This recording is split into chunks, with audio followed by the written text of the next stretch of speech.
Alright, this is chapter 3 of Across the Bars. Here we go.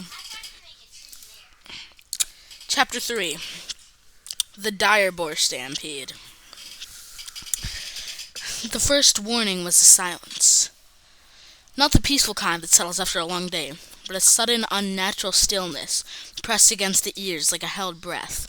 The Tepper camp, so lively only hours before, seemed to freeze in place. Even the raptors perched along the bars shifted their heads in unison, feathers rising like bristling hackles. Asha felt Bristle stiffen beside her. His pupils narrowed to slits. Momo's low growl vibrated against the ground. Ressa, who had been tending to the fire pit, straightened slowly. "Inside," she whispered. "Now!" But it was already too late. A tremor roared through the shower plate. Deep, rhythmic, unmistakable. Asha's heart lurched. She had felt this pattern before. Not in a bar. Not in a quake. Direboar.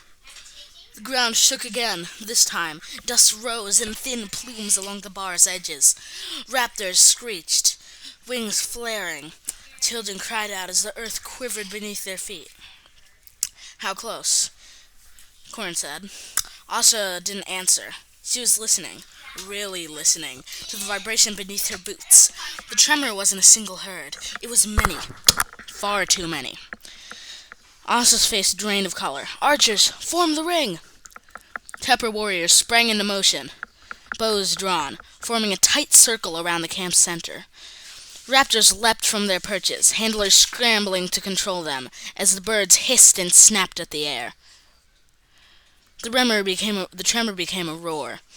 Asha turned toward the northern ridge just as the first Direboar crested it, an enormous tusked silhouette against the moonlit sky. Its hide looked like cracked stone, its breath steaming in the cold air. Behind it came another, and another, a wall of living thunder. "Ancestors preserve us," Russell breathed. The herd charged. The first impact shattered the outer palisade. Wood exploded into splinters. Asha threw herself sideways as the Direboar plowed through a hut, sending woven reeds flying like chaff. The ground bucked behind her, throwing her to her knees. "Bristle!" she shouted. Her phyletics was already moving, darting between falling debris, herding two Tepper children towards safety. More binded behind him, teeth bared, tail lashing. Corin grabbed Asha's arm. "We have to help them." A Direboar barreled toward the archers. Reza whistled sharply, and the Tepper unleashed a volley. The arrows peppered the beast's flank, but it was barely slowed. It swung its massive head, tusks carving a deadly arc through the air. Asha's instincts took over. She sprinted along toward the collapsing support beam, slamming her shoulder into it to keep it upright just for long enough for the group of elders to escape. The weight crushed against her, but she held, teeth gritted, until the last Tepper stumbled free. Corin was at her side, bracing with the beam with her. "Let's go." They dove aside as the structure collapsed behind them.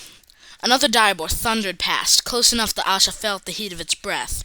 Raptors shrieked overhead, diving at the herd at desperate, chaotic strikes.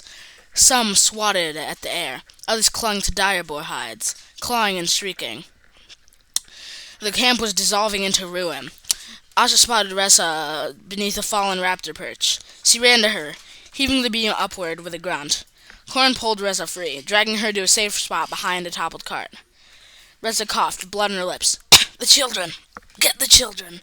"We will," Corin promised, voice raw. She scanned the chaos. Bristle and Mora were heading into a cluster of young Tepper towards the narrow pass at the camp's edge. A Direboar turned towards them, snorting and pawing at the ground. Asha's heart seized. "No." Corin grabbed the discarded raptor whistle from the ground and blew. "Cover your ears." The sound was piercing, unnatural, a shriek that cut through the roar of the stampede. The Direboar jerked his head, confused, stumbling sideways. The opening was small, but just enough. "Go!" Asha shouted. Bristle lunged, knocking the children forward. Mora darted behind them, snapping at their heels to keep them moving. The group fled into the pass, disappearing into the shadows. Asha and Corin followed, half running, half dragging Ressa behind them. Behind them, the Tebber camp collapsed under the weight of the herd. Huts crushed, fires scattered, raptors screaming in a fury and fear. The roar of Direboar faded only when they reached the far side of the path. Breathless and shaking, Asa turned back. Where the Tebber camp had only stood moments before was now a ruin. Splintered wood, torn earth, and distant silhouettes of Direboar disappearing into the night. Ressa sank to her knees, tears streaking her soot-strewn face. My people. Corin knelt beside her, placed a hand on her shoulder. We'll help the survivors, and we'll find who's left. Asa stood silent, Bristle pressing against her leg. Mora limped to Corin's side. Her first singed, eyes wide. The expanse was changing. The bars were restless, and something had driven the Direboar into a frenzy. Asa had the sealed message to Corin's back. Whatever awaited at the Heart Market, whatever truth lay in the ritual, they had to reach it before the expanse tore itself apart. Chapter 2. Well, no, Chapter 3. Tell me what you think.